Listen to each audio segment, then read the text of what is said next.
Bonjour à tous. Merci d'être venus vous enfermer par cette belle journée au muséum. Après, vous pourrez sortir, il y a les jardins. Et je voudrais remercier, bien sûr, l'Histoire à venir, le festival, pour cette invitation, le muséum pour nous accueillir. Et je ne peux pas commencer cette présentation de la conque. On n'a pas été uniquement deux à travailler dessus. Il y a Gilles Tosello, qui est aujourd'hui dans la salle, qui fouille avec moi et qui travaille avec moi depuis plus de 25 ans dans la grotte de Marsoulas. Et puis, évidemment, Guillaume Fleury, qui n'est pas là. Julien Tardieu, qui travaille avec Pascal sur la plateforme Petra, sur la plateforme sur laquelle nous avons fait toutes les analyses acoustiques. Et Emmanuel Casarero, qui est le directeur du musée du Quai Branly, qui nous a ouvert ses collections pour les objets de comparaison. Donc, la conque de Marsoulas, avant de vous en parler, je vais quand même refaire une petite immersion archéologique. Marsoulas, c'est à 80 km de Toulouse, donc c'est pas très très loin, c'est à côté de la ville de Salis du Salat. Et là, vous avez l'entrée actuelle de la grotte. Alors, il faut savoir que Marsoulas, c'est la première grotte découverte, la première grotte ornée, découverte dans les Pyrénées. On est en 1797. Et vous avez ici l'entrée, j'ai pas de pointeur, je sais pas, non, vous le voyez pas, si, voilà. Vous avez l'entrée telle qu'elle était au moment de la découverte. Ici, c'est Félix Regnault, on va en reparler. Et vous voyez que l'entrée, on va dire, ancienne de la découverte par rapport à l'entrée actuelle n'est plus vraiment la même.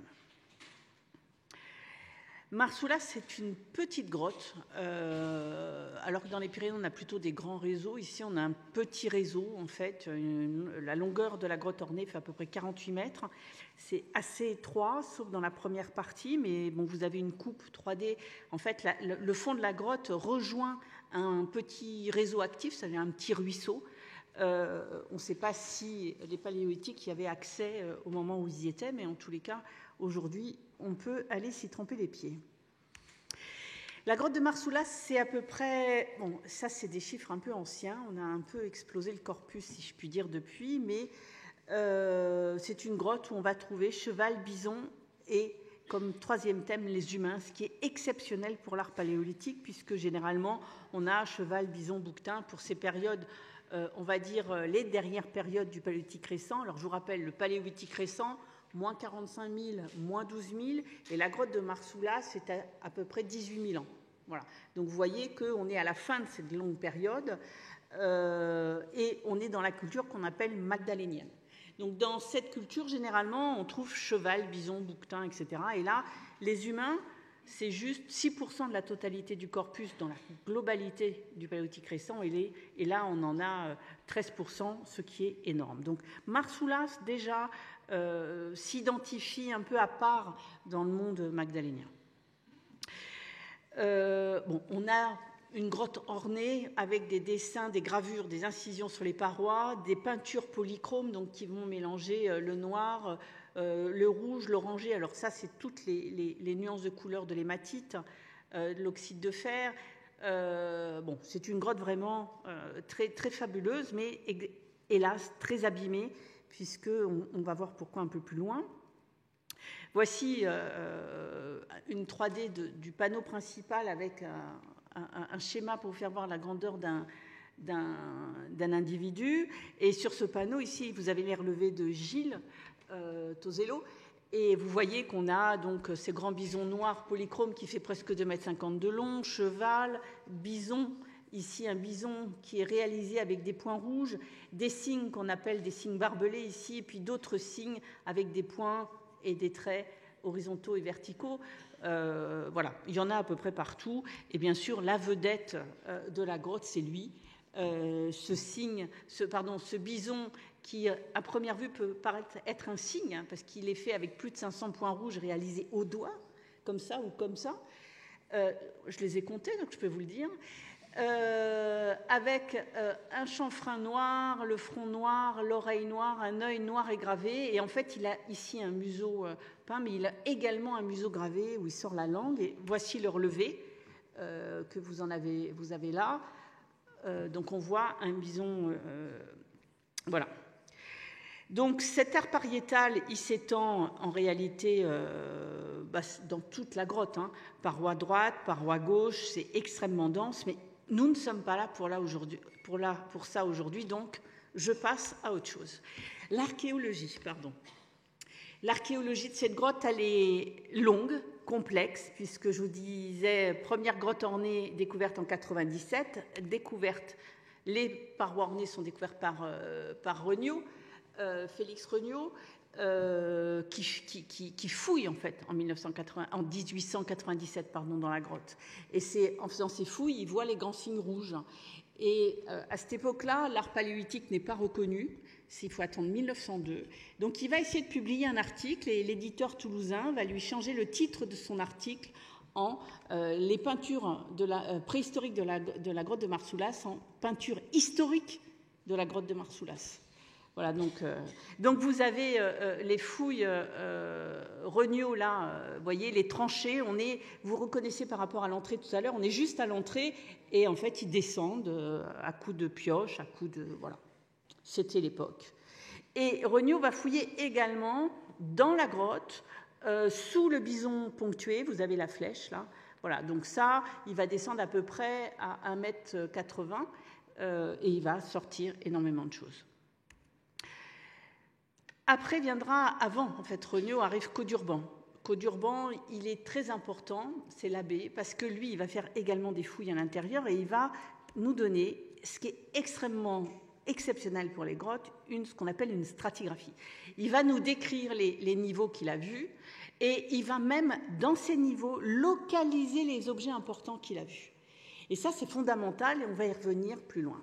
Alors, il a trouvé un os d'oiseau avec des gravures très fines, ou encore cette très belle côte, fragment de côte animale, sur lequel, vous voyez, il y a un très très beau bison gravé, et vous pouvez voir que ce bison, qu'est-ce qu'il fait ? Il fait comme le bison ponctué, il tire la langue, et qu'on est sur des schémas mentaux de la forme identiques à ce qu'on a sur les parois. On trouve également dans ces fouilles-là des parures, alors ce qu'on appelle ici des craches de cerf, qui sont des incisives résiduelles des cervidés et des petites canines de renard, avec ici une crache qui a été cassée quand elle était portée. Alors pourquoi je vous les montre, ces craches de cerf, elles sont importantes, car à cette époque-là, côté nord des Pyrénées, c'est-à-dire chez nous, en France, on a très très peu de ces craches de cerf. Par contre, il y en a beaucoup plus côté sud des Pyrénées, espagnoles et sur la côte cantabrique. On a aussi des fragments de pigments, parce que vous avez vu les rouges, donc on a des crayons, ici des fragments de pigments bruts, ici un galet qui a certainement servi à écraser le pigment et qui a un début de perforation. Et l'histoire qui nous intéresse, c'est celle-ci, 1931. 1931, le comte Bégoin et Thomson Russell, qui est conservateur à la Smithsonian à Washington, passent un accord, on a les écrits de cet accord, passent un accord pour faire les fouilles justement devant l'entrée de la grotte de Marsoulas. Le comte Bégoin ne voulait pas que Russell rentre à l'intérieur, fasse des fouilles à l'intérieur, mais à l'extérieur. Donc il passe un accord et dans cet accord, il est dit, et le comte Bégoin insiste, que les pièces majeures ne partiront pas aux États-Unis mais resteront au muséum. Pourquoi au muséum ? Parce qu'à cette époque-là, le comte Bégoin, il est directeur du muséum de Toulouse. Voilà. Et donc vous avez ici les fouilles devant le talus. Vous voyez donc l'entrée qui s'agrandit au fur et à mesure que les années passent. Donc en fait, ils ont vidé la totalité du talus. Voilà.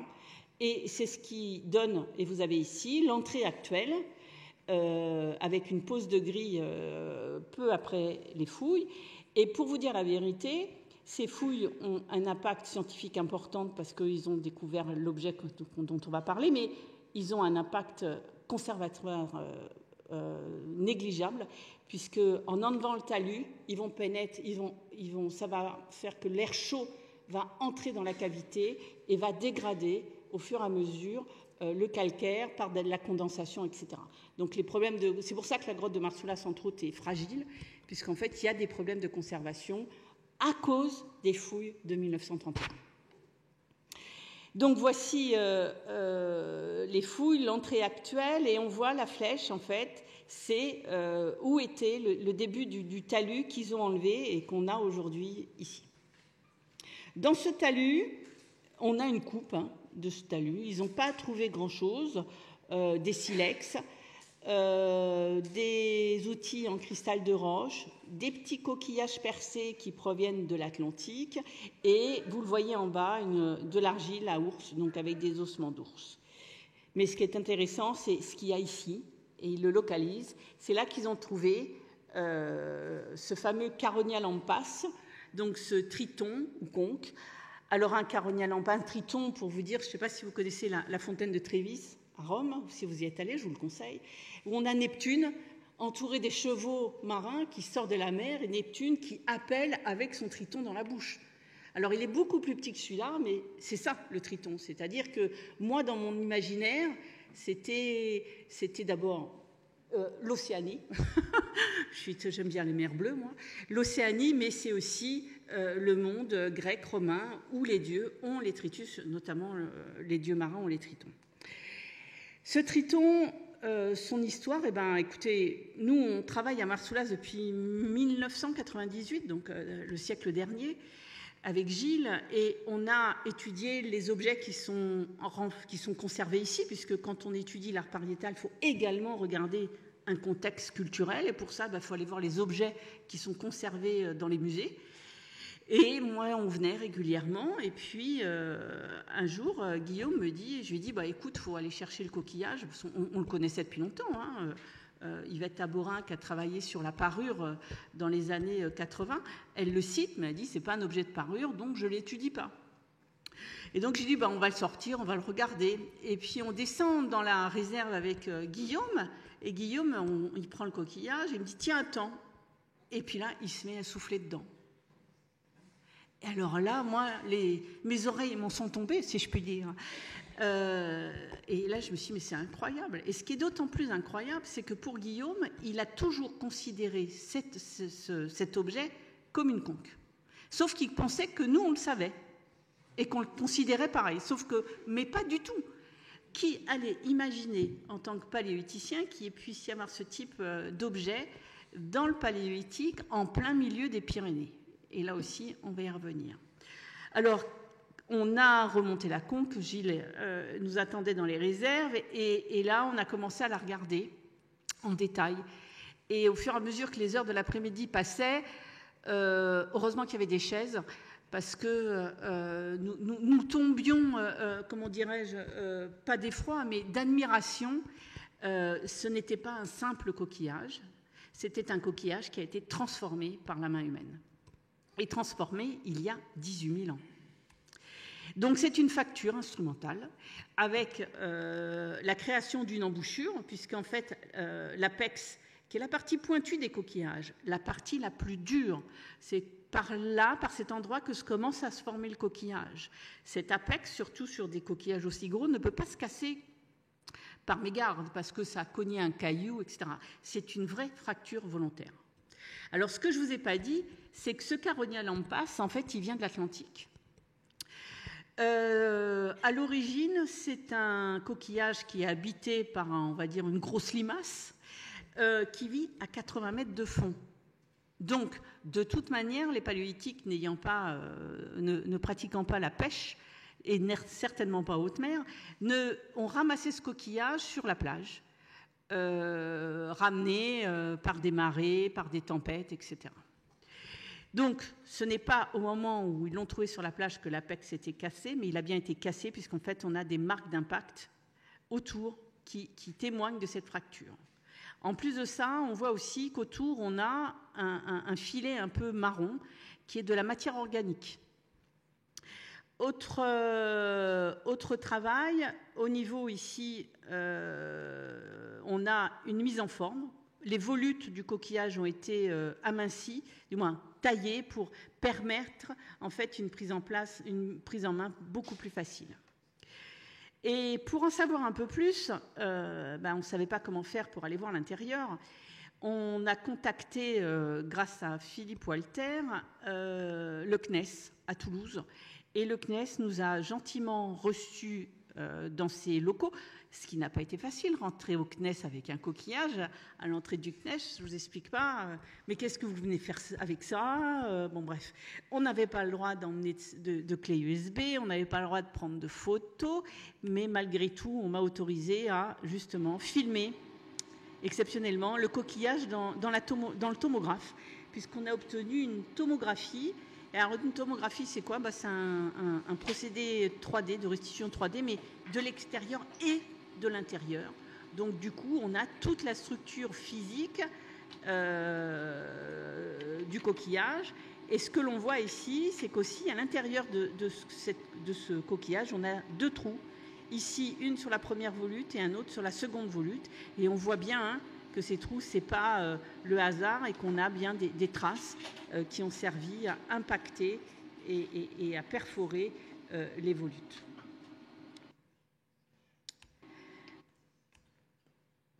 Autre découverte, on s'est aperçu aussi qu'il y avait des restes de pigments sur le coquillage, et en fait, en faisant des photos et en faisant un traitement de cette photographie, on a vu que ce coquillage, il était décoré. Et décoré avec quoi?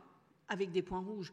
Je ne sais pas si vous vous rappelez rapidement de ce que je viens de vous dire, mais un bison avec des points rouges, des cygnes avec des points rouges. Donc, ça fait le lien entre, on va dire, l'intérieur et l'extérieur de la grotte, d'autant plus que les outils en cristal de roche, on en a également à l'intérieur de la grotte. Donc, en fait, on a ce lien, on va dire, archéologique qui nous manquait pour pouvoir dire ce coquillage a bien été mis en forme par les Magdaléniens qui étaient là il y a 38 000 ans. Donc, j'ai remis un petit rappel, bien sûr, du bison ponctué et des signes qu'il y a à l'intérieur de la grotte, faits avec des points.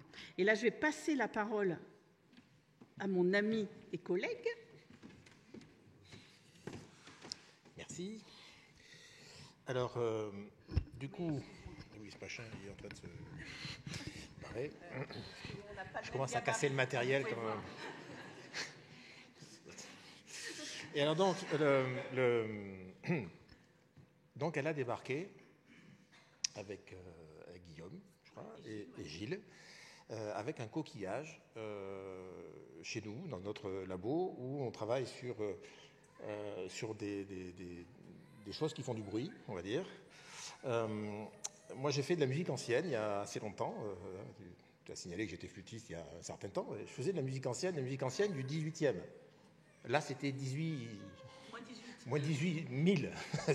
Donc, on trouvait que c'était un instrument très ancien, on va dire, par rapport à ce qu'on avait l'habitude de voir. Donc, on est allé, on a regardé ça, et puis surtout, ce qui nous a intéressé, c'est quand même d'abord de le faire sonner, parce que nous, on a cette espèce de réflexe et d'habitude, c'est que quand on nous amène des sons, quand on nous amène des choses qui font du bruit, la première chose qu'on veut faire, c'est leur faire du bruit. Voilà. Donc, pour ce faire, parce que je vous expliquerai après ce que c'est comme type d'instrument, mais pour ce faire, j'ai appelé un collègue, Jean-Michel Cour, qui était à l'époque, qui est à la retraite maintenant, qui était à l'époque prof à l'université de Toulouse-Jean Jaurès, musicien aussi, bien sûr, corniste de son état. Et je lui ai dit, viens, parce qu'on a un truc bizarre, ça serait bien que tu viennes essayer de produire un son avec ça. Voilà, avec ça. Il ne savait pas trop ce que c'était. Alors, je tiens à signaler que c'était l'original. On avait l'original à l'époque, on n'avait pas de copie. C'était l'original. Et je vais vous faire écouter tout à l'heure des différences entre l'original et la copie. Donc, il est arrivé, c'était je ne sais plus quand, mais il est arrivé, on était très nombreux dans cet endroit, dans la pièce où on a enregistré ça. Et on n'a même pas eu, on était tellement accaparés par le son je crois que personne d'entre nous a eu l'idée de prendre une photo ou faire un film. Voilà. Donc, du coup, on n'a pas de photos et de films de cette époque-là, mais on a le son. Parce que ça, oui, ça, le but du jeu, c'est d'enregistrer. Donc, du coup, c'est un son qui a été partagé par la publication, par Science, quand on a publié cet article en, je ne sais plus, 18, 20, 21, je ne sais plus. Voilà, donc c'est un son qui a fait un peu le tour de la Terre, et c'est le son de l'original de la conque. Donc avant de parler du son et puis de tout le reste, l'idéal, c'est quand même de l'écouter. Donc il y en a pas, c'est pas du Beethoven, vous allez voir, il y a 3 sons, Voilà, mais ça va vous donner une idée. Alors, je sais pas, elle vous a montré, Carole vous a montré la grotte. Imaginez-vous dans la grotte, voilà, quittez le muséum, revenez dans la grotte et écoutez ce son peut-être qui a sonné comme ça, peut-être dans la grotte. On va en reparler.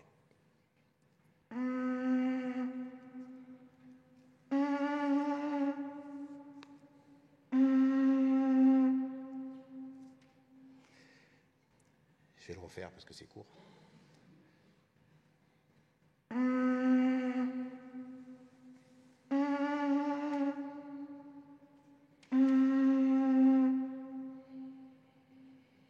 Alors à l'époque, quand on a entendu ça, on a été à peu près comme vous là, c'est-à-dire on était tous comme ça, à la bouche ouverte, et on a écouté ce truc-là. Et moi, la première idée que j'ai eue, c'est jusque-là, on avait la vue dans les grottes, on avait la vision, on avait l'image, et puis là, tout d'un coup, on avait le son aussi. Et ça donne une idée tout à fait différente, c'est toujours très présent, hein, ça donne une idée différente, une représentation différente. On a le son, on a l'image et le son. C'est un peu comme on passe du cinéma muet au cinéma parlant. Ça change les choses, ça change la chose, quoi. Voilà. Et c'est ça qu'on a eu comme idée la première fois qu'on a entendu ça, ces trois sons, en direct. Alors, il n'a pas réussi à faire les trois sons du premier coup. Mais quand on a entendu ça, on est vraiment revenu 18 000 ans en arrière et on a eu le son, qui était quand même quelque chose d'assez extraordinaire et d'assez émouvant. Et encore une fois, ce qui a fait qu'il n'y en a pas un seul qui a eu l'idée de sortir un appareil photo ou quelque chose comme ça pour prendre une photo de la scène. Donc on a enregistré ces trois sons, plus d'autres, mais enfin ça c'était ceux qui étaient... Alors, donc maintenant je vais vous expliquer cet instrument, avant de vous faire écouter plus de sons, comment ça fonctionne. Alors, Carole vous a montré tout à l'heure, alors je pense qu'on va revenir là, par exemple, voilà. Là, vous voyez en haut à droite, est-ce que vous voyez la souris? Oui. Donc, en haut à droite, vous voyez, ça, c'est l'embouchure, entre guillemets. Est-ce que vous avez déjà vu une trompette, un trombone, un tuba? Vous voyez ce que c'est, ces instruments? Donc, il y a aussi quelque chose de rond, comme ça, qu'on appelle une embouchure.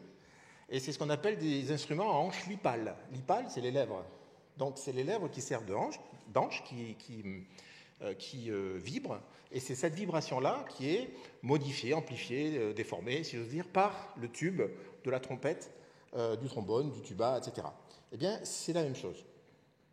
Il faut vous imaginer par ailleurs que, là, on vous a montré cette tomographie, et donc vous voyez, on reviendra sur les trous tout à l'heure, mais là, vous voyez comment ça s'appelle, les volutes, voilà. Et ça, il faut imaginer que ça peut se déplier. Donc on peut la représenter physiquement par un tube conique. D'accord? Il faut faire un petit exercice mental, mais un tube conique, c'est-à-dire que si on déplie tout ça, ça fait un tube d'une certaine longueur, conique. Et ça ressemble furieusement à une trompette, par exemple. Il y en a qui sont coniques, elles ne sont pas toutes coniques, mais il y en a qui sont coniques. Et il y a des instruments donc, à hanche lipale qui sont coniques et qu'on connaît très bien maintenant, de nos jours, que vous avez déjà entendu 1000 fois dans les enregistrements divers et variés. Donc, on a absolument l'équivalent d'un instrument qu'on appellerait maintenant cuivre, puisqu'on se rapporte à la matière, mais qui est un instrument à hanche lipale, amplifié par un tuyau. Alors, comme je disais tout à l'heure quand on en parlait, en aparté, prendre un objet sur lequel on tape, ça fait une percussion, c'est probablement les premiers instruments de musique après la voix. C'est relativement trivial. Hein, on prend quelque chose, on tape dessus, c'est pas très compliqué à imaginer d'un point de vue technologique, on va dire.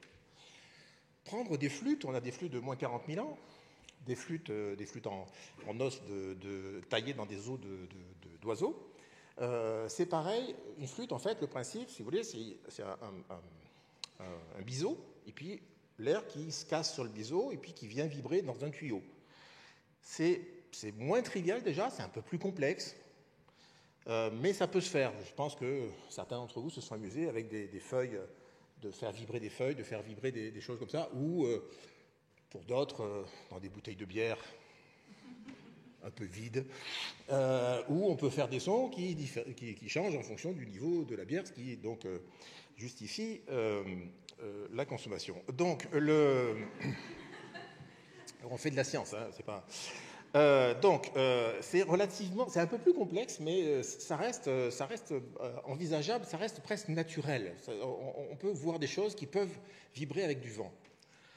Casser un apex de ça, qui est déjà compliqué, comme elle a expliqué tout à l'heure, faire en sorte que ce soit les lèvres qui vibrent et qui sont amplifiées dans un tuyau, c'est beaucoup moins trivial.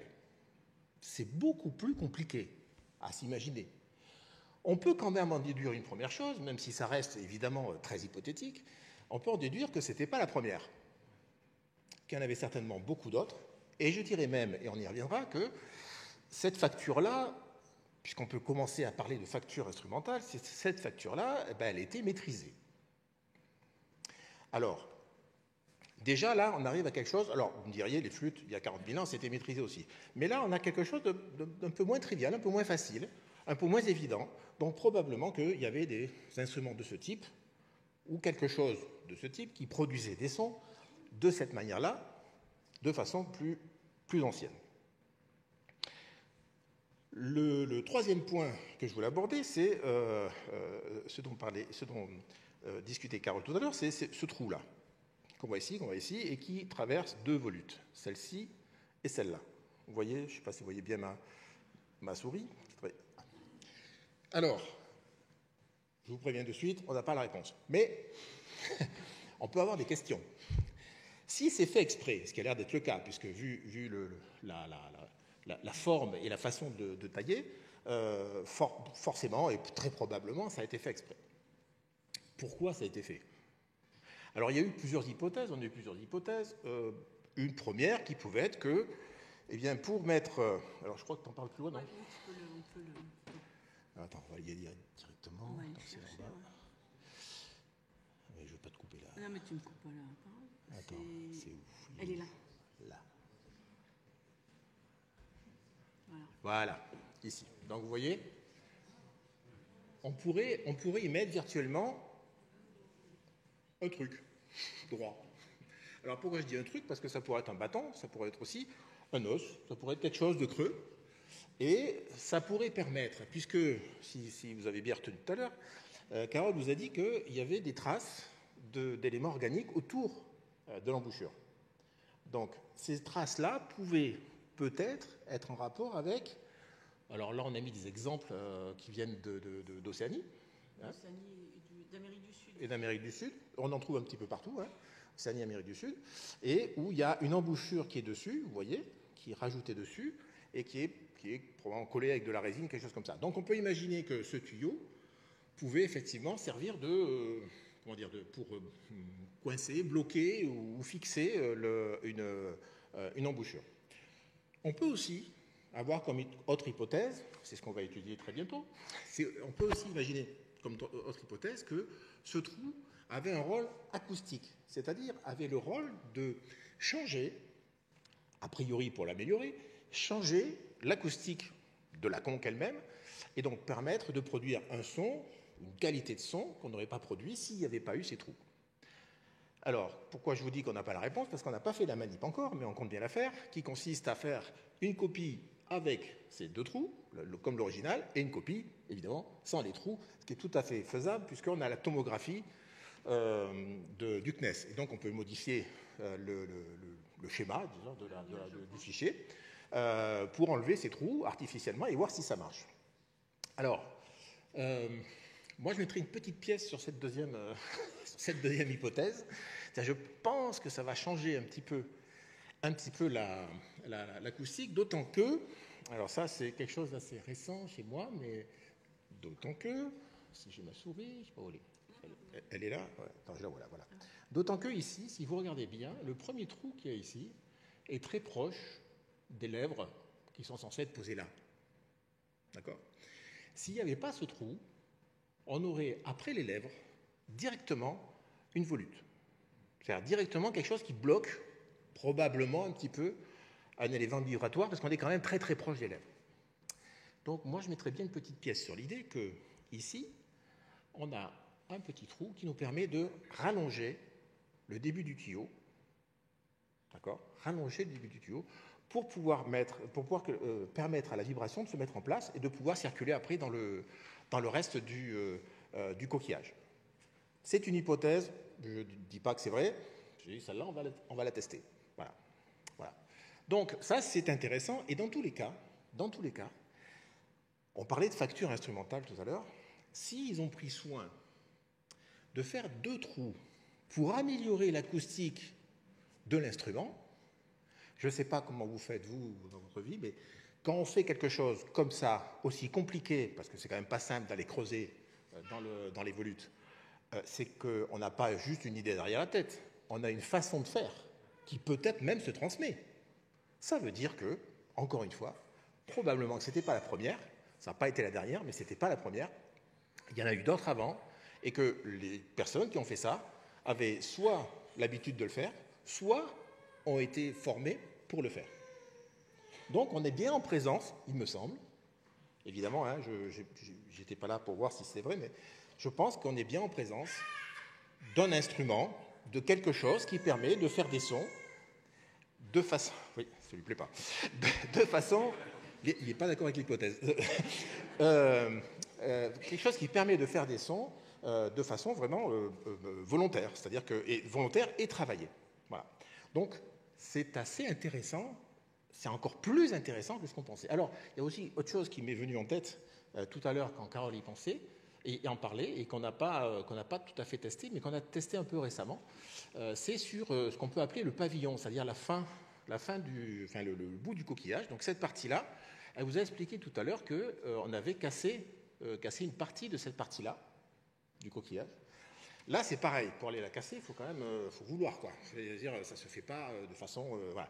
Donc, probablement, pour qu'on puisse un peu mieux le tenir, c'est ce qu'on va voir tout à l'heure avec une petite vidéo, probablement aussi pour changer légèrement aussi la qualité du son. D'accord ?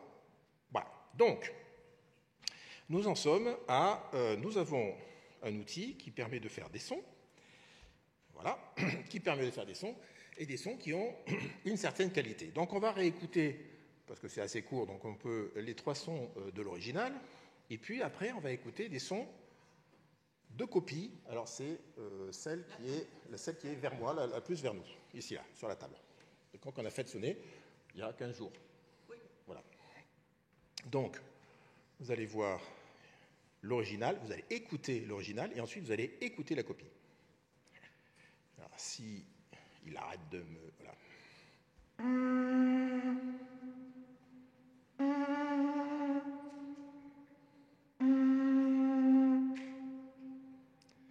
Et puis une copie.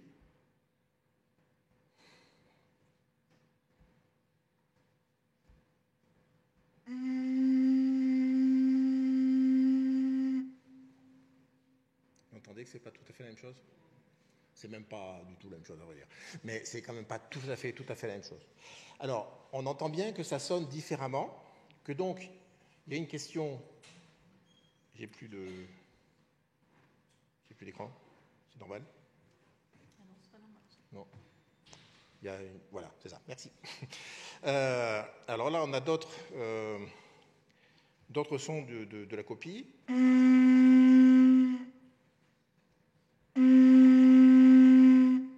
Voilà. Ok. Donc, je vais aller directement... Alors, non, je vais vous montrer comment on en joue. Donc, c'est quelque chose qu'on a... C'est quelque chose qu'on a enregistré il y a 15 jours. C'est Romain Michon, qui n'est pas du tout spécialiste de tout ça, puisqu'il est informaticien à l'INRIA, donc rien à voir. L'oralisation du son. Voilà, mais il est informaticien à l'INRIA, hein, un chercheur informaticien à l'INRIA, et qu'on a embauché comme trompettiste, cette fois-ci. Comme quoi, hein, il faut s'attendre à tout quand on fait ce métier.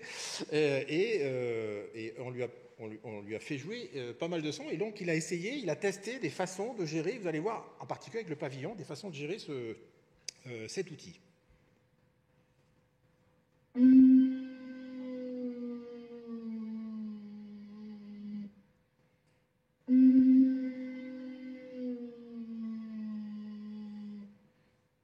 Voilà.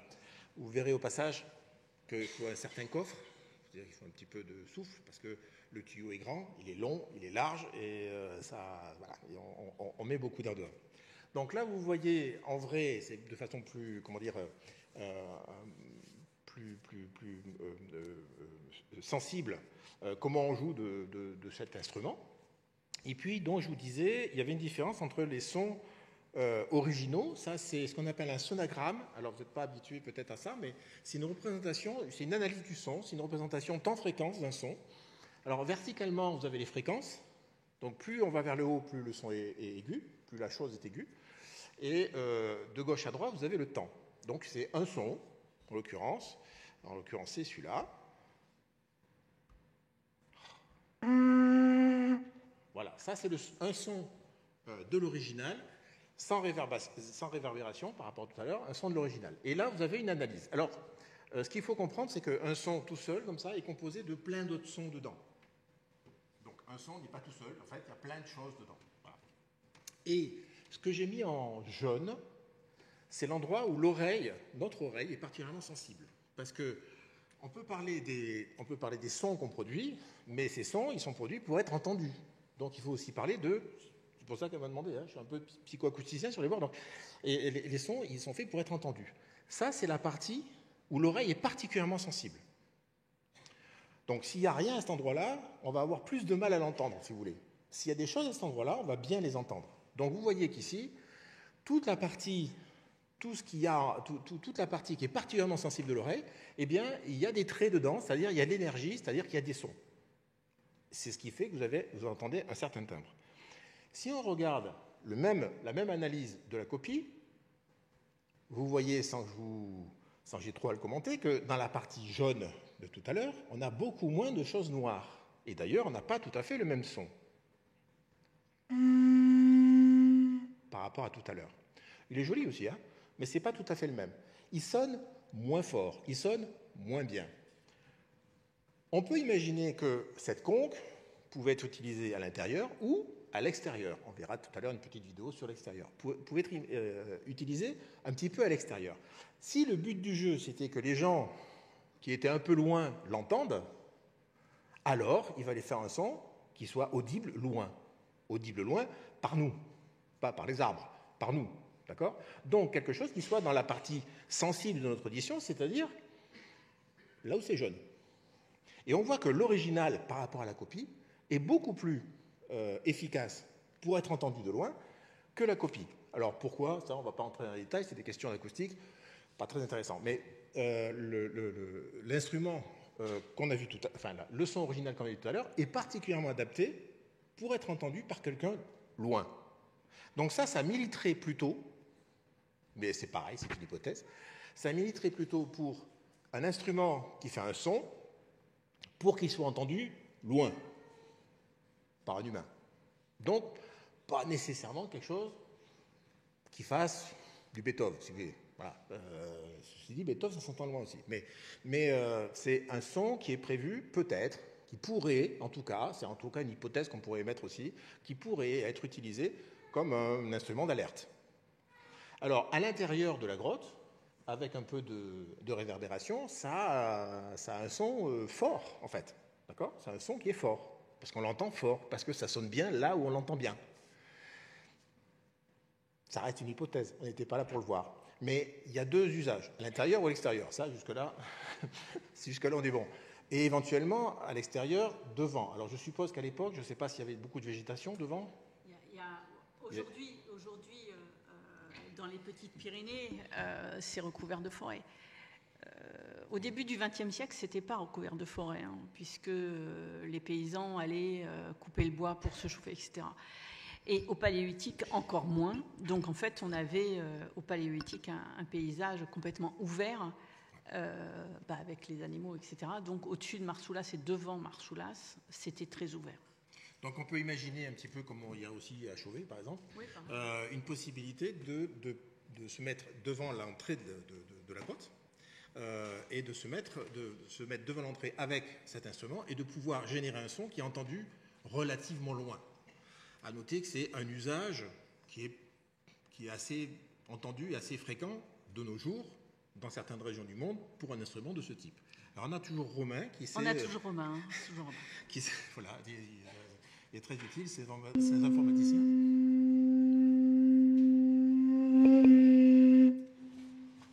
Et la réverbération que vous entendez, elle est naturelle. Ouais. Et naturelle alors qu'on est au milieu des arbres. Ouais. Et je vous assure que si on devait... Ça marche très très bien, je vous le remets. Attention, parce que c'est la fin. Ah. Ça, c'est pas la conque. Non, attends. Il faut que tu le mettes au début. Ouais. Il ne veut pas revenir. Ouais,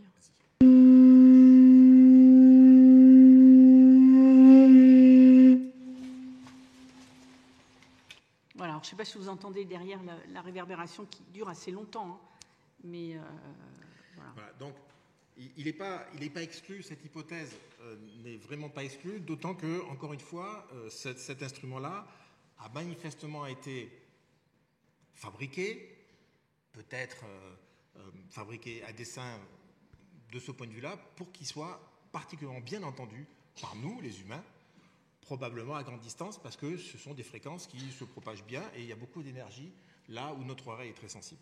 Voilà. Alors, juste pour terminer, c'est-à-dire qu'on verra après les questions, donc on ne va pas continuer. Il y a un lien très fort entre, bien sûr, la terre et la mer, hein, puisqu'on a un coquillage au plein milieu des Pyrénées, sachant que le lien avec la mer, il est aussi connu pour d'autres objets, notamment cette dent de cachalot sculptée qui provient de la grotte du Mas d'Asile, ou la présence d'armatures de chasse, c'est-à-dire des saguets en os de cétacés ou de phoques. Ça, c'est les études de Pétillon. Et on connaissait des représentations de cétacés, ici à Arancou, ou encore, ici, vous avez 2 canines de phoques percées. Donc, ça veut dire qu'ils avaient accès à ces animaux-là. Et on revient au milieu de la Terre avec ces objets-là où on les échange. À quoi servaient les conques ? Pascal vient de vous le dire. Il faut savoir que les conques, elles sont présentes encore aujourd'hui sur toute la planète.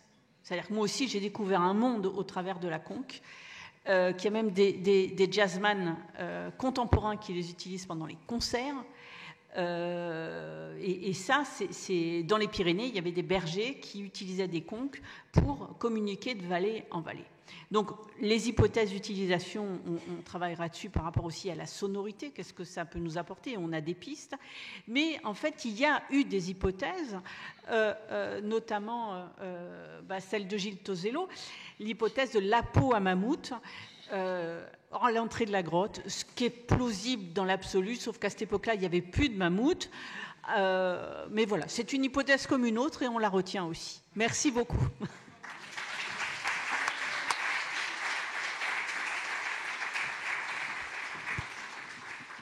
Merci beaucoup pour cette présentation extrêmement passionnante. Et donc, on va tout de suite passer directement à vos questions. Donc, n'hésitez pas, il y a des micros qui vont circuler en salle. Voilà, il y a une question là au milieu. Est-ce qu'on peut... Bonjour, merci beaucoup, c'était passionnant. J'ai une page entière de questions. Donc, je me demandais s'il y avait des hypothèses non utilitaristes de la création des trous et aussi des hypothèses non utilitaristes de l'utilisation de l'instrument. Parce que là, vous nous avez fait beaucoup d'hypothèses qui étaient assez concrètes et pratiques. Est-ce que vous m'entendez ou pas ? Est-ce que c'est mieux ? Oui, pardon, je vais me plus près. Je me demandais s'il y avait des hypothèses non utilitaristes de la création des trous et des hypothèses non utilitaristes de l'utilisation de l'instrument. C'est-à-dire qui ne soient pas juste pour prévenir quelqu'un ou pour parler à d'autres, ou vous voyez ce que je veux dire ? Ou est-ce qu'il est possible que ce soit rituel, qu'on perce l'instrument pour des raisons qu'on ne comprendrait pas comme ça ? Alors, les 2 trous que vous avez là et que vous avez vus sur les photos, j'ai oublié de vous le dire, ils sont dus aux fouilles de 1931. Donc, c'est pour vous dire qu'elle est solide, cette conque, parce qu'elle s'est pris un coup de pioche. Voilà. Donc là, sur cette conque, il n'y a pas de trou. Il faut l'imaginer sur cette version-là, c'est-à-dire comme ça. Donc il n'y a pas de trou sur la surface au moment du paléolithique. Et elle est jouée comme Pascal vous l'a fait voir tout à l'heure, comme une trompette, quoi. Voilà. Je parlais des trous à l'intérieur. Ah, les trous à l'intérieur. Non, en fait, vous savez, Attendez, je me déplace là parce que j'ai la lumière dans la figure et je ne vous vois plus. Voilà, c'est mieux là. Pour ces sociétés-là, on ne s'embête pas à faire des trous à l'intérieur du coquillage s'il n'y a pas une utilité. Oui. C'est utilitaire, forcément. C'est pour ça qu'on se pose la question et qu'on veut aller plus loin, parce que c'est pas aller percer 2 spires comme ça à l'intérieur, alors que vous passez par l'embouchure. Je vous rappelle qu'à l'époque, le seul outil possible, c'est le silex. Donc ça veut dire qu'ils ont fabriqué un outil pour aller faire ça, et on en voit les traces à l'intérieur. On voit des traces on voit bien que ça a été qu'ils n'ont pas bien. Au début, ils n'y arrivaient pas, ça a dérapé, etc. Ça se voit très bien à l'intérieur. Donc c'est utilitaire. C'est vrai que la solution sur laquelle on a un peu planché il y a 15 jours, je pense qu'elle est assez efficace. On va la tester définitivement. Et ce qui n'empêche pas qu'on peut mettre une embouchure, parce que le fait qu'il y ait autour de l'embouchure là, des traces de matière organique, ça veut dire qu'il y avait quelque chose qui était adapté pour mettre la bouche dessus, sachant que sur l'original, cette partie-là, et ça c'est Michel Court qui nous le disait quand il a soufflé dans l'original, c'est très coupant ici. Donc c'est gênant. Donc il devait y avoir quelque chose, une embouchure, et sur les photos qu'on vous a fait voir tout à l'heure, il y a une embouchure qui est faite avec de la résine et uniquement de la résine. Donc c'est peut-être ces traces-là qu'on a en fait ici. Voilà. Bon, du coup, je ne vais pas faire ma page de questions parce qu'on m'a dit que je ne pouvais pas, mais juste une deuxième question. Est-ce qu'on pourrait envisager que certains des signes sur les grottes soient des formes de partition ? Non. Bah, ça aurait été très bien, mais j'y crois pas du tout, là. Mais c'est bien, il faut avoir de l'imagination. Hein. Non, on pourra essayer. Peut-être que je mettrai Pascal devant les points. On va voir ce qui va en sortir. Par ici, on a une question. Bonjour. Bonjour. On voit donc des tests être faits là dans la forêt, mais est-ce que des tests de la conque ont été faits in situ, dans la grotte ou dans une autre grotte ? Oui, ils ont été faits à Marsoulas, dans la grotte. Ça sonnait très sourd, en fait, très très sourd, mais avec la copie, hein, pas avec l'original. Hein. Et la copie a également sonné à Chauvet, dans la salle du fond. Et il faut dire qu'à Chauvet, en ce moment, on travaille sur de la paléoacoustique. Donc on essaie de restituer l'ambiance sonore de la cavité telle qu'elle pouvait être il y a moins 38 000 ans.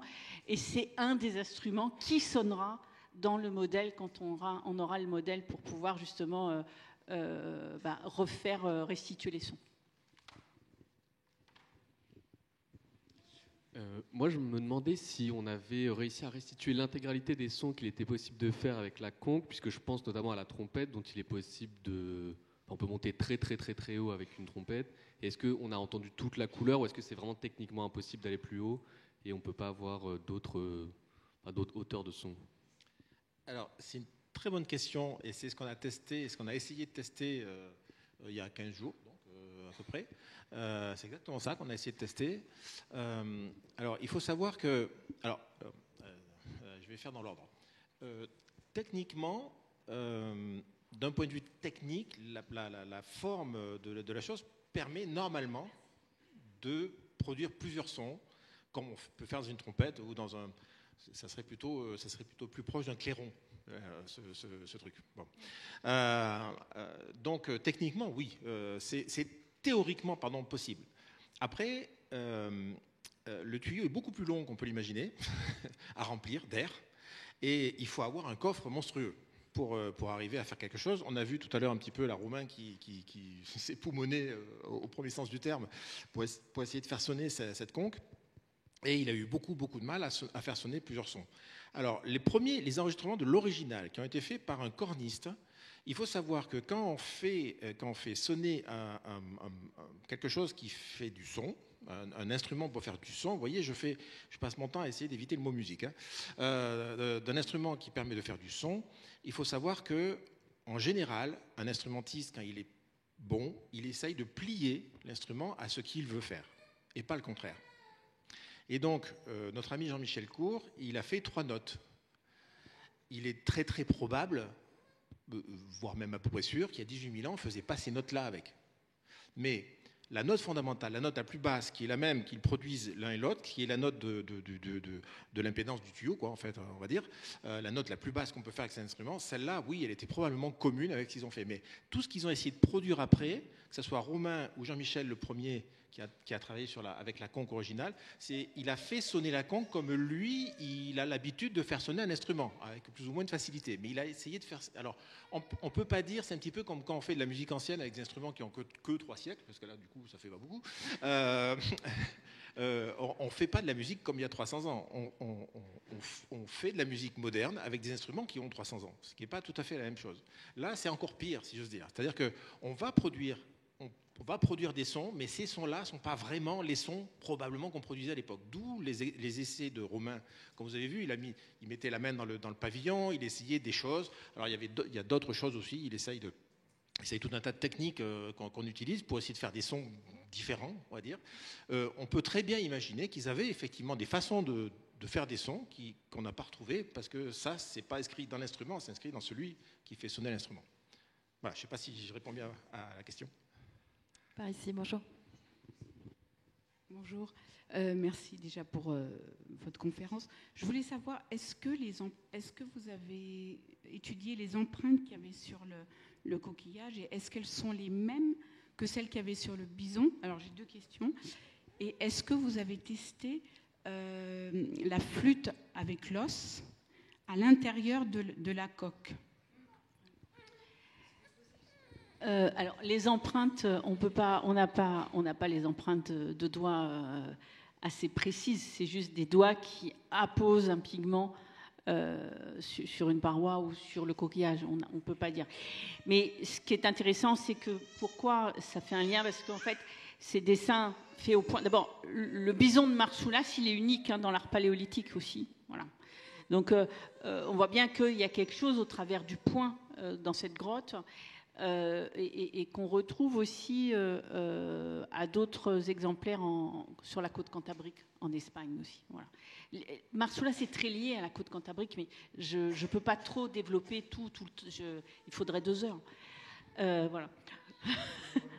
Et alors, le tuyau, il faut savoir que la perforation à l'intérieur, elle fait à peu près 1 centimètre de diamètre. Alors, il y a des petits os d'oiseaux qui pourraient rentrer dedans sans souci. Pourquoi un os d'oiseau? On parle toujours des os d'oiseau. Parce qu'il faut savoir qu'un os d'oiseau, quand l'animal est vivant, à l'intérieur de l'os, il y a des petits sacs d'air. C'est ce qui permet en fait à l'oiseau de pouvoir voler. Et quand il meurt, l'intérieur de l'os se désagrège et en fait on a un os vide, quasi vide. Donc c'est beaucoup plus facile pour faire un instrument. Et c'était utilisé puisqu'on a des flûtes à moins 35 000 ans en Allemagne et même en France sur le site d'Isturitz. Voilà. Donc, et est-ce que vous avez pu essayer alors sur la réplique? On ne l'a pas fait sur la réplique encore ça. Mais c'est vrai que on va d'abord tester l'hypothèse sur laquelle on travaillait il y a 15 jours, parce que je pense que c'est certainement la plus probable.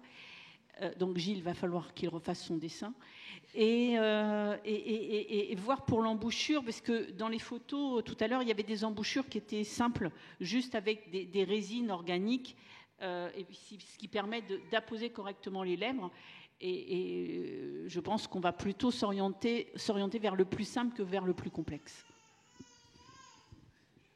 Bonjour. Alors je reviens j'étais parti sur la même idée de la flûte justement dans l'os, mais en fait c'est par l'idée de faire autre chose avec la conque, puisque en fait c'est un amplificateur, donc ça pourrait être aussi un porte-voix. Est-ce que ça pourrait marcher en son? Et on avait vu un test avec un camarade, justement un concours de brame de cerf, où justement un des participants va utiliser une conque pour mieux faire son son de brame de cerf. Et est-ce que c'est quelque chose qui aurait pu être faisable déjà à ce moment-là? Alors, ce qui irait dans le sens de l'hypothèse de Gilles. Non, plus sérieusement, oui, évidemment, on peut imaginer ça. Oui, on peut imaginer n'importe quel usage, en fait, parce que en fait, tout est dans l'usage. Carole étudie depuis très longtemps l'art préhistorique dans les grottes, et évidemment, la question, c'est toujours et pourquoi? Pour quel usage? Pour en faire quoi? Et quand on a un outil comme ça, quelle que soit la technique qu'on veut utiliser, c'est pour quel usage en fait? La bonne question, c'est pour faire quoi? Parce que si on répond à la question à laquelle on ne répondra pas là, parce qu'on n'a pas la réponse, mais si on répond à la question pour quel usage, on comprendra la technique qui va avec. Donc, la bonne question, c'est quel usage on pouvait faire, en l'occurrence, de cette conque. Quand on a sorti le papier, il y a eu beaucoup de journalistes qui sont venus voir, moi en particulier, en me disant « Mais vous avez trouvé un instrument de musique qui a 18 000 ans ». Et invariablement, je leur répondais, c'est pas moi qui ai trouvé, mais on a un instrument qui fait des poètes-poètes, qui fait des sons, qui fait des trucs, c'est sûr. Est-ce que l'usage, c'était la musique? Alors là, j'en sais rien. Est-ce que c'était la musique telle qu'on la conçoit maintenant, nous, gens du XXIe siècle? Probablement pas. Ça, je peux dire que non, a priori. Mais est-ce que c'était pour un usage musical, de divertissement, des choses comme ça? C'est peu probable, encore une fois. Est-ce que c'était pour un usage pour accompagner des rites? Pourquoi pas? Voilà. Étant entendu que, y compris la musique qu'on connaît, la musique dont on a connaissance, il y en a 90-95% qui a été faite pour accompagner des rites. Voilà. Des rites. De rites religieux, divers et variés, de n'importe quelle religion et de n'importe quelle situation. Donc, pourquoi pas? Oui, ça peut être... Et donc, encore une fois, la technique, c'est-à-dire, par exemple, chanter dans la conque, etc., pourquoi pas si ça vient accompagner ces rites. Mais ça peut alimenter les hypothèses de Carole et de Gilles sur ces... Dans l'anthropologie et l'ethnomusicologie, on nous dit il n'y a pas de rite ou de cérémonie sans sonorité. Voilà. Il ne faut pas oublier qu'on est dans une grotte ornée et qu'on est chez des populations où le symbolique et le quotidien sont intimement liés.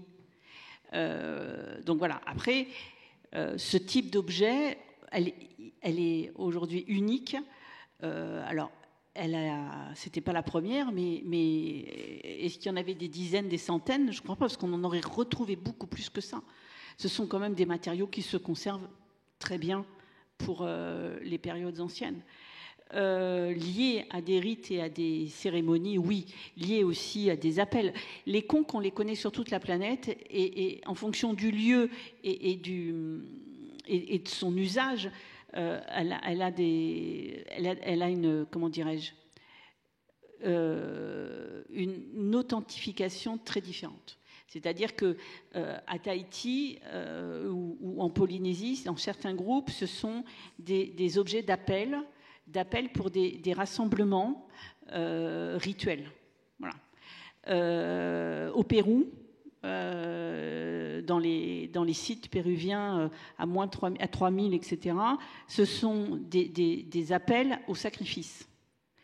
On voit bien qu'il y a toujours, et je peux vous en citer comme ça, il y a toujours cette notion d'appel.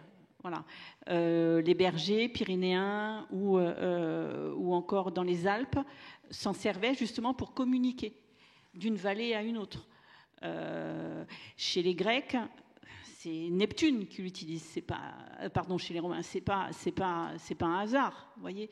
Donc c'est lié à ces cérémonies, à ces rites, mais comme je dis souvent, on n'y était pas. Voilà. Et je pense que on ne saura jamais vraiment. Mais en tous les cas, je peux vous dire que nous, on s'amuse bien. Oui, bonjour. Donc je voulais savoir, vous en avez trouvé combien dans le sud-ouest, devant notre grotte des conques? Il en a été trouvé combien, par exemple, dans les grottes du sud-ouest? C'est la seule. C'est la seule, c'est bizarre quoi, que ce soit la seule. Non, c'est pas bizarre, c'est que c'est la seule entière en plus de ça. Je sais qu'il y a des fragments de Caronia lampas, donc de ce coquillage, notamment les parties supérieures, sur certains sites dans les Asturies. Voilà. Ouais. Et ces fragments avaient été interprétés comme des restes de consommation des grosses limaces qu'il y avait à l'intérieur. Sauf que ça ne peut pas être des restes de consommation de ces grosses limaces. Elles vivent à 80 mètres de fond. À partir du moment où le coquillage revient sur les plages, c'est qu'il n'y a plus personne dedans. Vous voyez ? Donc, il faut peut-être revoir les collections et puis se poser des questions. Mais ceci dit, s'il y en avait une autre entière comme ça, on le saurait. En Dordogne, il n'y en avait pas. Parce qu'il y en a des Non, il n'y en grottes. a pas en Dordogne. C'est quand même. Il n'y en a pas. Et ça a été daté au carbone 14 ou c'est par Alors, rapport nous n'avons fait. Il y a des moyens de datation. On a fait le choix de ne pas faire de prélèvement sur cet objet. Voilà. C'est un choix. Mais ce n'est pas gênant. On a les éléments archéologiques, les niveaux, ça a été trouvé, associés aux outils en cristal de roche qui sont des outils extrêmement rares. Hein. On en a très peu. Il y en a dans la grotte de Marsoulas sur les niveaux à moins 18 000. On les retrouve à l'extérieur. Le fait que ça soit décoré de points rouges. Donc vous voyez, on a des faisceaux qui nous font le lien entre l'extérieur et l'intérieur de la grotte. Si vous voulez, si on va faire un prélèvement, et pour dater ce type de coquillage, c'est un prélèvement assez volumineux. Est-ce que c'est vraiment nécessaire ? Je crois pas. Je crois pas. Après, on peut me dire non. Bon, là, on est en train de mettre en doute votre datation. Hein. non, parce que n'oubliez pas que c'est quand même trouvé dans des niveaux archéologiques. C'est-à-dire, on est des archéologues. Le comte Bégoin était archéologue. Hein. Non, on ne peut pas. On ne peut pas. Une question ici. Bonjour. Merci. Je voulais savoir s'il y avait une relation d'ancestralité entre la conque et les instruments que vous avez cités, la trompette, tout ça. Est-ce que on sait que c'est, en gros, la trompette est dérivée d'observations comme ça ou pas du tout ? Non. Il y a trop d'espace temporel entre les deux. Les instruments, ce qu'on sait sur les instruments de musique cette fois-ci, c'est qu'ils ont toujours été, jusqu'à une période très récente, jusqu'à il y a 1 ou 2 siècles, ils ont toujours été pensés en comparaison avec la voix. C'est-à-dire qu'on a toujours fait des instruments de musique qui pouvaient avoir un rapport à la voix. Si vous connaissez les orgues, les grandes orgues, il y a un jeu d'orgue qui s'appelle la voix humaine. Ce jeu d'orgue, c'est des anges doubles. Et ces anges doubles fonctionnent exactement comme nos cordes vocales et ont les mêmes caractéristiques acoustiques que nos cordes vocales. C'est dire à quel point on a passé des siècles et des siècles à faire des instruments qu'on voulait faire sonner, y compris dans les traités, on en parle comme ça, qu'on voulait faire sonner comme la voix, ou au moins aussi bien que la voix. La voix étant la référence absolue de la façon de faire sonner quelque chose. On peut très bien imaginer que dans l'histoire humaine, le premier instrument pour faire quelque chose de sonore, facile à utiliser, probablement que ça a été la voix, en dehors de la parole, c'est-à-dire la voix, ce qu'on pourrait appeler maintenant le chant. Très probablement, premier instrument extérieur au corps humain, le premier instrument après la voix, ça a été ont été les percussions corporelles. Et le premier instrument probablement extérieur au corps humain ont été des percussions. Percussions diverses et variées. On tapait sur des trucs qui sonnaient, etc. Et puis après, probablement sont venues les flûtes dont on a retrouvé des biseaux, des instruments à biseaux. Et là, on est en train de dire que probablement, après les instruments à biseaux, il y avait des instruments en schlipal. Donc on peut avoir cette espèce de suite logique d'un certain point de vue technique, on va dire. Maintenant, est-ce que, je dirais, la tradition s'est perpétuée que la trompette est un descendant de la conque? Ouais, j'irai pas jusque-là quand même. Mais disons qu'il y a... Voilà, on peut imaginer cette descendance. Alors après, la conque, je ne sais pas ce qui a pu se passer. Mais non, c'est très difficile à dire. Mais quand même, sans parler de descendance, etc., il y a quand même une continuité dans cet instrument, puisque la conque est encore jouée aujourd'hui dans de nombreuses régions du monde. Donc en fait, c'est un instrument dont on a une trace à moins 18 000, mais qui jusqu'à aujourd'hui.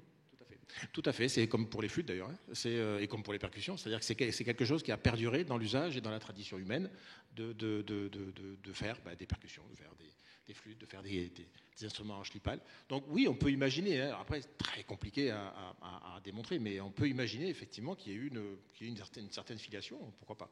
Oui.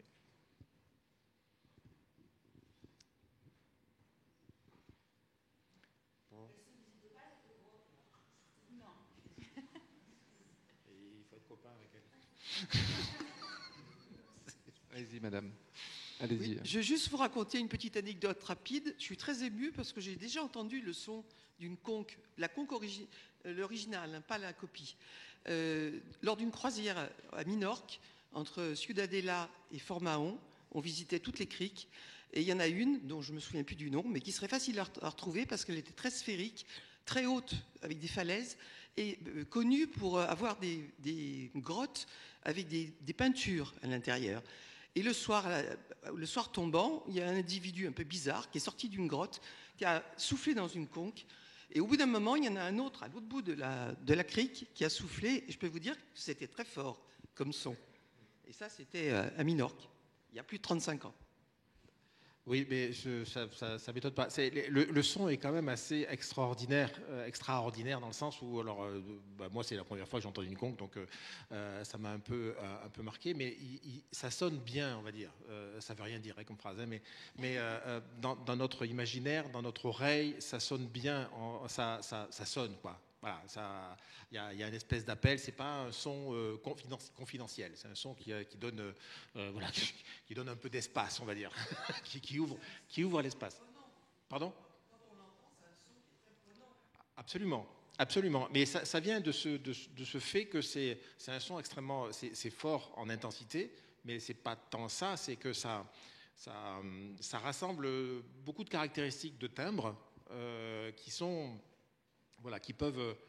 qui peuvent nous satisfaire. C'est-à-dire qu'on l'entend bien. Il ne demande pas d'effort, en fait, surtout quand on est à 2 mètres. Il ne demande pas d'effort pour l'entendre, mais il ne casse pas les oreilles non plus, si j'ose dire. Mais il a un rapport. Alors après, quand on est sur une île avec la mer, ou avec l'étendue, comme ça se transmet très très bien le son là-dessus.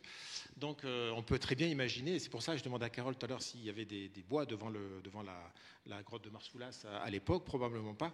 Donc, et si on se mettait dos à la paroi rocheuse, ça devait porter quand même assez loin, quand même, à l'extérieur. Hein.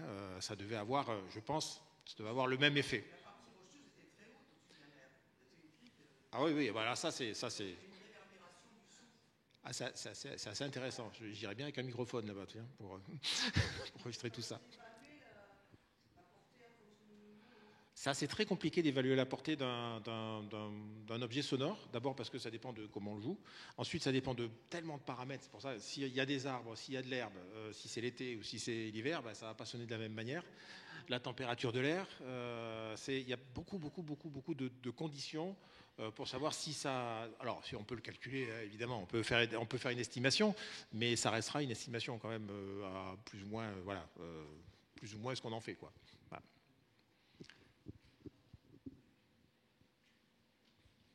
Oui.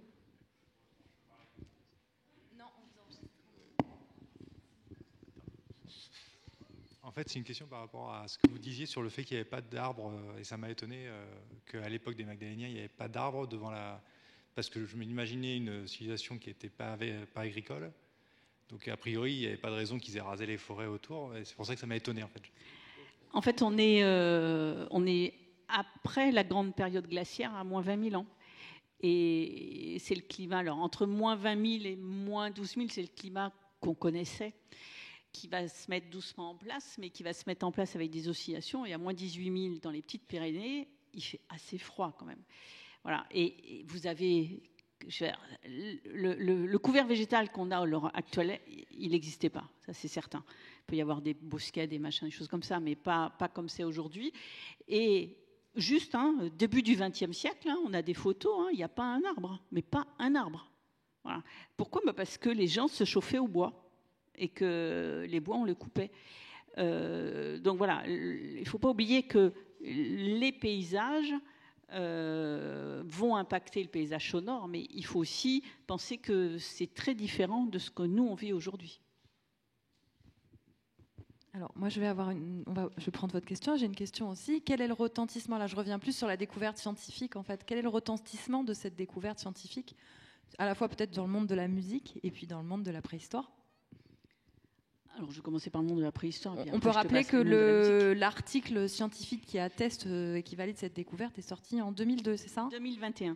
Oui, 2021. Ah oui. 2021.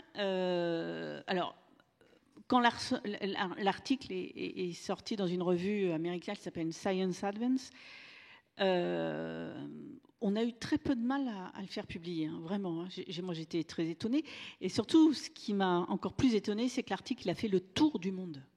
Le tour du monde. Ça, c'est Pascal qui me dit, ouais, c'est normal, on parle de son. Moi, je ne savais pas du tout. Voilà. Donc, les Japonais, même je sais pas, en Océanie. Non, mais je vous assure, hein, c'est parti partout, sur toute la planète. Pas trop en France, bizarrement, mais c'est comme ça. Dans le monde de la préhistoire,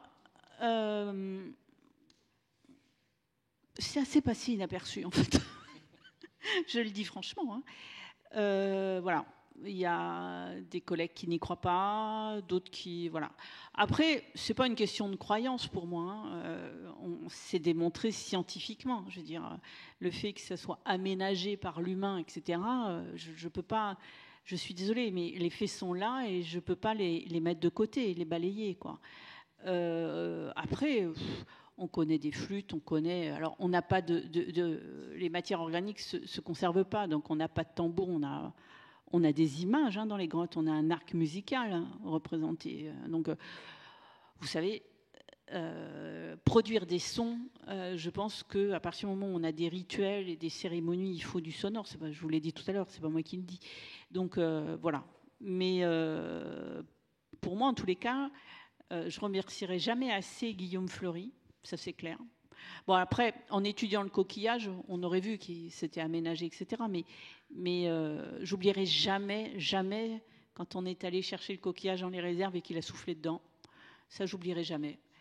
Parce que c'est une vraie émotion, quoi. C'est comme un des panneaux de la grotte Chauvet, quoi. Je vous assure que c'est vrai. Hein.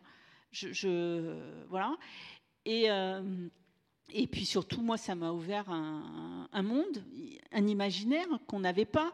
Sans cette conque, on ne ferait pas de la paléoacoustique à Chauvet, puisque c'est grâce à la publication de cet article qu'on a été contacté par l'université de Stanford et de John Choning. John Choning, c'est l'inventeur de la modulation de fréquence par ordinateur. Vous avez des pianos électriques, c'est grâce à lui. Et John Choning, il a travaillé avec Boulez. Boulez a créé l'IRCAM à Paris. Lui, il a créé ce laboratoire à Stanford. Donc, vous voyez, ça nous a ouvert énormément de portes et voilà, de joie pour travailler avec d'autres collègues. Avec Pascal, on se connaissait, mais on n'avait jamais travaillé ensemble.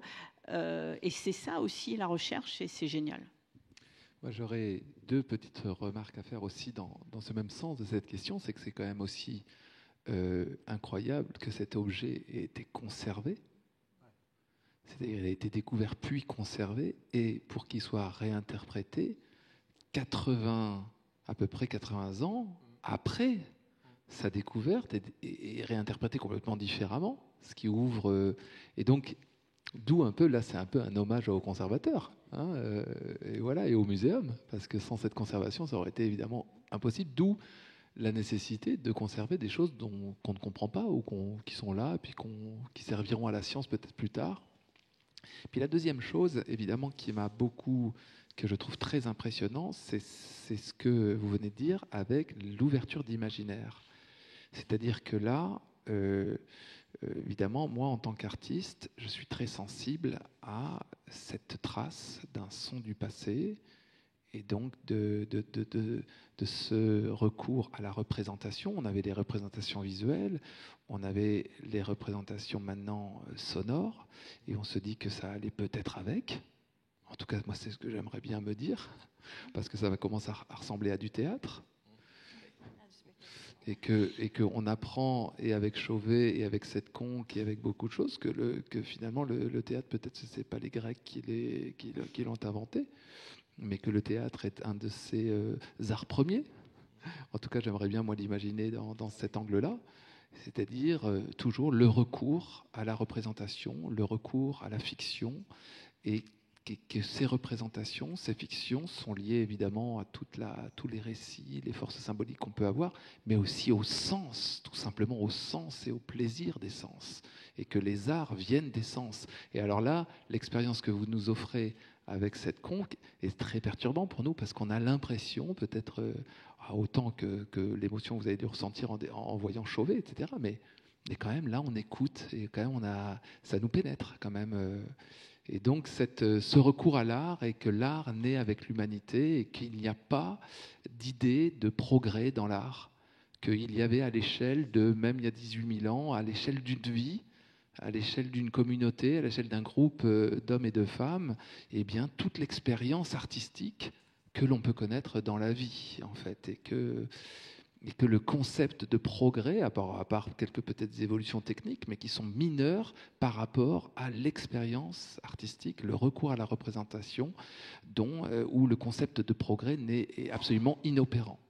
Voilà, n'existe pas. Oui, juste pour compléter, je souscris complètement à ce que tu viens de dire, évidemment. Et puis, je rajouterais que jusque-là, c'est un petit peu ce qu'on disait tout à l'heure là, sur le témoignage sur l'île. On dit qu'on est que tout est visuel, qu'on passe notre temps à regarder la télé, des choses comme ça. L'exemple de cet article, quand il est sorti, en fait, ce qui a beaucoup marqué les gens, c'est l'article, bien sûr, mais c'est les 3 petits sons qu'on a fait écouter tout à l'heure. Et qui ont fait exploser leur imagination, c'est exactement ce que tu dis, qui ont fait exploser leur imagination bien plus que toute la représentation graphique du monde. On leur a dit, ça c'est un son qui vient du passé, et alors là, il y a tout un monde qui s'est ouvert, y compris le Hapa Mammouth, mais il y a tout un monde qui s'est ouvert d'imagination, et des choses comme ça. Et moi, ce que je pourrais demander peut-être au musée, au pluriel, à tous les musées du monde et aux muséums du monde, c'est de mettre un peu plus de son dans tout ça. Alors, je sais bien que c'est pas facile parce que voilà, on tombe pas là-dessus tous les jours, mais de mettre du son, de mettre un peu de quelque chose avec les oreilles. Bon, après, j'ai des petites obsessions, vous voyez, mais c'est normal, c'est mon métier. Mais de mettre un peu plus de son parce que c'est exactement ce que tu disais, ça complète réellement le tableau et ça crée des émotions étranges, en fait, des choses étranges. Alors, primaire, j'en sais rien, je sais pas, mais en tout cas, ça crée des choses étranges. Et du coup, j'avais d'ailleurs beaucoup de mal à expliquer aux journalistes que c'était pas de la musique, parce que ça leur faisait le même effet que de la musique. Il ne faut pas confondre l'effet et puis la cause de l'effet. Mais ça faisait le même effet. C'est étrange, en fait. Ça rapporte quelque chose. C'est exactement ce que tu racontais. Voilà. Donc, un peu plus de son dans les musées, s'il vous plaît. On prend note. Il y a une question en haut qui attend patiemment. Merci d'avoir attendu. On vous écoute. C'est une toute petite question. C'était juste pour savoir si c'était possible de faire des sons doux aussi avec la conque ou si c'était que des sons forts qui étaient faits. Alors,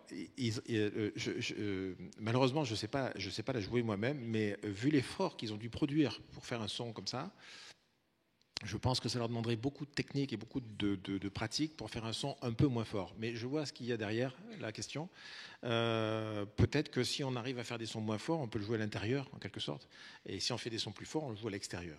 Alors, c'est vrai aussi de tout un tas d'instruments de musique. Il y a des instruments de musique d'extérieur, des instruments de musique d'intérieur. C'est moins le cas maintenant, mais au 18e, 17e, 18e, même 15e, 16e, 17e, 18e, il y avait des instruments d'extérieur et des instruments d'intérieur. Des instruments qu'on jouait à l'intérieur, dans les salons, et puis des instruments qu'on jouait à l'extérieur. Probablement qu'on avait quelque chose de similaire à l'époque, avec des sons qu'on jouait, enfin des instruments, pardon, qu'on pouvait utiliser à l'extérieur et à l'intérieur. Et effectivement, une des raisons, c'est l'intensité et le fait que ça fait un son très fort ou pas très fort. Je pense que c'était pas simple. Je pense que c'est pas simple de faire un son faible, enfin de volume assez bas avec ce genre d'instrument. Pour que ça sonne, il faut vraiment envoyer et du coup, ça fait un son quand même d'une certaine intensité. Après, peut-être qu'un très très bon musicien, j'en sais rien, mais disons que, a priori, ça me paraît pas trivial. Voilà. Oui, il y avait des mains levées en bas devant. Voilà, merci. Ouais, c'est ça. Je vous avais pas. Alors, je ne sais pas si j'ai bien compris ce que vous avez dit, la conque, elle a été trouvée du coup plutôt vers l'entrée de la grotte, donc au milieu du reste du matériel archéologique. Est-ce qu'on sait s'il y a d'autres instruments de musique? Vous parliez des flûtes, notamment en Albagne et à Isturite. Est-ce qu'il y a des instruments de musique qui ont été trouvés dans le cadre de dépôts plutôt rituels, autres que vraiment mélangés au reste? La seule flûte qui a un contexte archéologique, c'est celle des Hohlefeld. Trouvée par l'équipe de Nicolas Sconard, qui est trouvée en miettes sur un voilà. il n'y a pas de contexte particulier pour les flûtes. Les autres, elles viennent d'Isturite, c'est les fouilles Passemar, etc. Donc, on n'a pas les contextes, mais généralement, ce sont des objets qui sont très fragmentaires. Celle de Hohlefels, elle fait 25 cm, donc ils ont quand même un peu recollé, mais voilà, mais elle est exceptionnelle, elle, voilà. Je ne sais pas si je dois la voir là, mais je ne sais pas si on a le temps. Oui, on a 2 minutes. De toute façon, on prend encore 2 questions et on va clore. Je vais vous la trouver. Oui, on vous écoute, profitez-en. Question pratique, c'était dans la publication de l'article, c'est un article papier. Et est-ce que les sons étaient fournis avec l'article? En fait, ma question derrière, c'est est-ce qu'on peut entendre ces sons? Ils sont disponibles quelque part? Oui. Oui. Alors, oui, je l'article, je me souviens plus. Dans l'article, je crois... L'article était papier, mais il y avait, dans ces articles, et là, il y a toujours des choses en plus. Donc, on avait mis sur le site de Science Advance la sonorité, les fichiers sonores. Peut-être qu'ils y sont encore, parce que... Alors, j'interromps. Les sons qu'on a entendus là sont disponibles sur la chaîne YouTube Muséum, parce qu'on a enregistré la conférence de presse et elle est en ligne. Donc la conférence de presse qui a annoncé la sortie, donc on avait le directeur du muséum, on avait l'élu à la culture de Toulouse qui était présent. Carole, vous étiez sur scène et ce moment a été filmé. Vous vous souvenez pas? Oh non. Oui, mais c'est je très savais bien. pas que ça avait été filmé. Et donc sur la chaîne YouTube Muséum de Toulouse, vous retrouvez énormément d'informations, de données, et donc on peut réécouter ce son. Et après, vous avez l'article.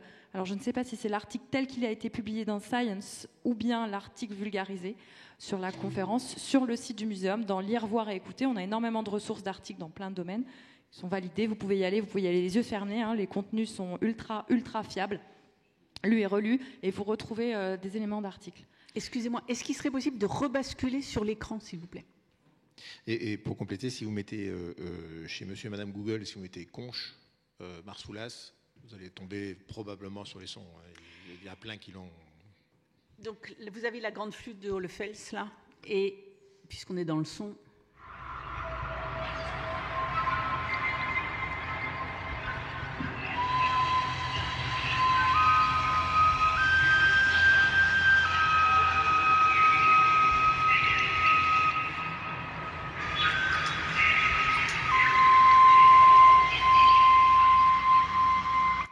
Alors, ce n'est pas l'original qui joue, c'est une copie pour un spectacle, etc. Donc, il n'y a pas d'autre chose. Après, voici les flûtes d'Isturite, pour vous dire qu'elles sont très fragmentaires. C'est un euphémisme. Et un autre instrument sonore qui existe, c'est les aérophones. Et ici, c'est le rhombe. Et ici, vous avez le rhombe de... Vous connaissez le rhombe? Qui n'a jamais entendu parler de ce mot? Parce voilà. que c'est pas... Oui, il faut expliquer. Voilà. C'est utilisé aussi sur toute la planète et particulièrement ceux qui sont connus, ceux d'Australie.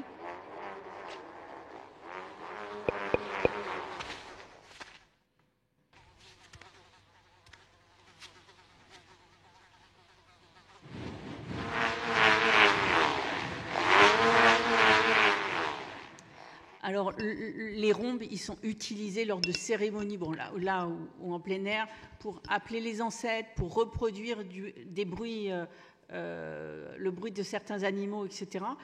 Et alors, celle-ci, elle est certaine, la roche de la Linde en Dordogne, donc on est aux alentours de 14 000 ans, 13 000 ans, et il y en aura peut-être une autre, mais qui n'est pas certaine, dans un site à côté à la même époque. Voilà. Mais vous voyez, on n'a pas énormément de choses, et tout ce qui est tambour, je vous ai dit tout à l'heure, ça ne se conserve pas. Et la seule peut-être figuration, c'est celle-ci, c'est l'arc musical du sorcier des Trois Frères, d'un des petits sorciers des Trois Frères. Et donc c'est une représentation humaine hybride, mi-homme, mi-bison. Et ici, vous avez un joueur d'arc musical africain. Alors, ça, c'est une version antérieure. Je n'ai pas le son de l'arc musical, mais ça fait un son très... voilà. Pour ceux qui ne savent pas comment ça marche, l'arc musical, on utilise la bouche comme résonateur. Donc, on fait vibrer la corde, on utilise la bouche comme résonateur, et en articulant, on va changer le timbre du son qui est produit. C'est encore très utilisé. En Afrique, et... Oui. Voilà. Merci beaucoup, Carole. Alors, on a une question. Bonjour. Oui, je reviens à quelque chose d'un peu plus général. Est-ce que le fait que ce soit un instrument qui vienne de l'immensité marine a réouvert des pistes, je sais qu'on n'aura jamais de réponse, mais pour l'interprétation éventuelle ou des pistes pour les mythes des préhistoriques, puisque jusque-là on s'occupait de l'au-delà de la paroi, et là visiblement dans l'éventualité d'un usage rituel, le fait que ce soit un écho avec l'immensité de la mer, est-ce que, bon voilà, pour les scientifiques préhistoriens, est-ce qu'il y a d'autres pistes ouvertes? La navigation, j'ai pas entendu le début. Pas la navigation, mais le fait que ce coquillage, finalement, soit un symbole de l'immensité marine. Ah bah oui, puisque voilà. je vous ai dit tout à l'heure que ce rapport avec la mer, il était très important, puisqu'en plein milieu des Pyrénées, sur le site du Mas d'Asile, on a une dent de cachalot sculptée. Je vous l'ai fait voir tout à l'heure, je peux vous la refaire voir. Ah oui, le mythe qui pouvait y avoir... Oui, alors...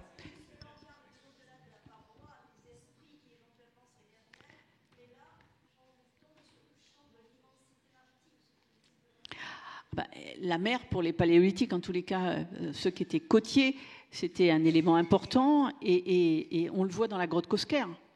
Ça va entrer dans la mythologie, puisqu'en fait, on a sur la grotte Cosquer des phoques. Il faut savoir que on a des phoques dessinés sur d'autres objets à l'intérieur du terre. Je pense à Raymondaine, je pense il y a des sites où on a des représentations marines.